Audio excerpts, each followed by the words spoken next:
Pilipinas, ako po si Francesca Nicole Carganilla na magkahatid na nagbabagang balita ngayong araw.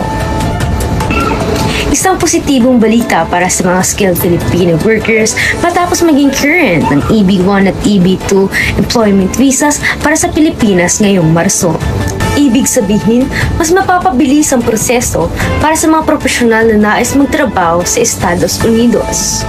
Isa itong magandang oportunidad para sa mga Filipino na naghahanap ng international career growth.